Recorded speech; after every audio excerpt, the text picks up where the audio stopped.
Now we welcome in our senior NBA insider, Adrian Wojnarowski. And well, there's so many questions, but I want to know how the Nets are handling this situation with Kyrie, and of course, how it all came together with the Harden trade this week. And Maria, Kyrie Irving, I was told, was eager to play tomorrow night, debut potentially with James Harden and of course Kevin Durant. But ultimately it was decided, listen, because he's been away, hasn't played or practiced since January 5th, that just putting him back on the court in a game situation might not be the wisest thing to do. He'll have an opportunity to rejoin the team, potentially practice on Sunday, and then play Monday against Milwaukee. And he comes back to a very different reality with these Nets than prior to his extended absence. The James Harden deal had been discussed between Houston and Brooklyn, really for a couple months on and off. It did heat up this past week while Kyrie Irving was away. And you know, for Brooklyn, listen, it is insurance for Kevin Durant's future with the Nets, and having James Harden on board. They don't want to lose KD in free agency, and it comes up quickly. He could be a free agent. All three of these players could by the end of next season. But remember this too, the Nets' plan was always to use the assets they had built up to go get a third star player. James Harden happened to become available. If a player hypothetically like Bradley Beal was available and he hasn't been, you know, that would have been a target for the Nets and any number of other, big market teams in the league. But right now, you know, Kyrie Irving returns to a three-man starry cast here, unlike we've really seen here in the modern era of the league, in terms of trying to figure out how are they all going to fit together, how is this going to work. Yeah, Woj, we're going to find that all out on Monday. Stick around, don't go anywhere. Plenty more with Adrian Wojnarowski. Let's get into what this big three is going to look like on the court. We know so much about offense, but they say defense wins championships, and every single NBA champion since 2003, the Spurs, they ranked in the top 11 in defensive efficiency. It's hard to see this group doing that. The Nets currently ranked 13th, and that was before acquiring James Harden and sending out their best rim protector in Jarrett Allen. But how does this offense work? Let's ask James Harden. I can't predict how it's going to go. Kyrie might score, 10 possessions in a row. KD might score 10 possessions in a row. Like, they're more than capable of that. And I'm fine with that, because we're going to be winning and it's going to be good. So tomorrow we'll see, and it's going to be fun, and I'm excited about it. How would you describe your conditioning level now at this point in the season? Great. Conditioning doesn't matter if you can score on the court. Jalen and Jay Will are here with us now. Jalen, I want to start with you. KD, Kyrie, and James Harden. How does this work on a court? This is about to be a new era version of what we saw when LeBron James joined Dwayne Wade and Chris Bosh in Miami. I'm not saying they're going to win the championship this season, because that big three didn't win it in its first season as well. But I'm interested to see if they're going to be able to win a couple. And it's exactly what the East Coast needed, a villain. You got KD, who left the Splash Brothers after winning back-to-back finals MVPs and hurting his Achilles.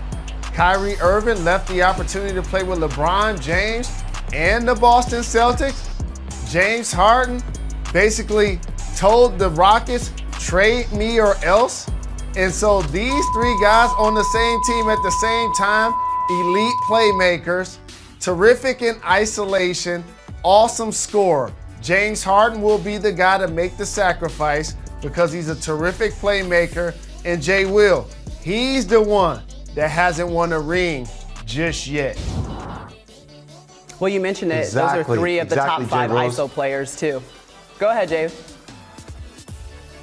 I was going to say exactly, Jay Rose, after being down 3-1 to the Golden State Warriors, he had it in his clinches. And I'll say this, there's an element of them that remind me a little bit of your squad, Jay Rose, back in the day. Not from a physicality perspective, but there's a little bit of that Detroit Pistons swagger, right? Like, we are the new bad boys of the 21st century, and we're going to do it our way, whether you like it or not. And here's how they actually do it on the court, Maria. You move Kyrie Irving off the ball. You give the ball to James Harden. You play fast. Look, if KD gets a rebound, if Kyrie gets a rebound, or James, you push it up, you play really fast.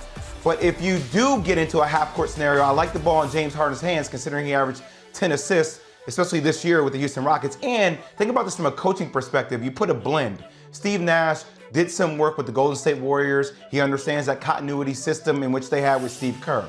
Now you also have Mike D'Antoni on the same bench that understands James Harden and also understands floor spacing. All these guys are multi-dimensional threats. It's going to work offensively.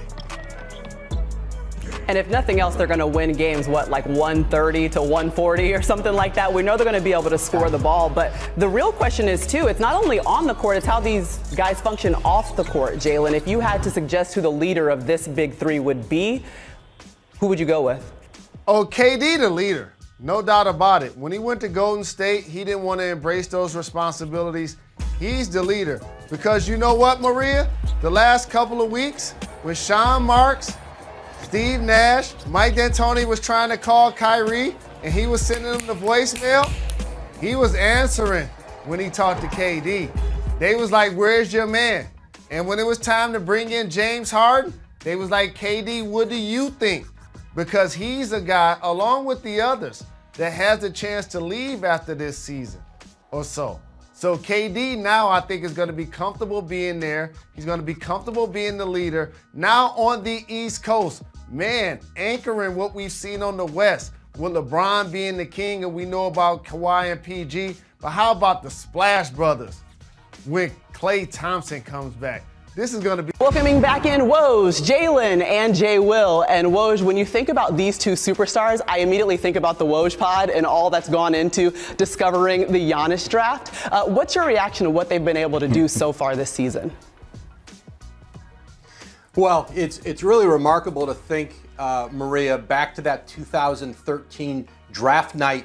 Giannis's agent, Alex Saratsas, was trying to get him to number 16 to Atlanta. He was very worried, though, about Dallas at 13 because Donnie Nelson, their GM, loved Giannis. In fact, in the draft room that night, Mike Procopio, who was a front office slash coach at the time, said to me, that Donnie wanted to draft him, told those in the draft room, he reminds me of a young Dr. J. But the Mavs were headed into free agency. They wanted to get Dwight Howard in that summer, and so they needed cap space. They traded the pick.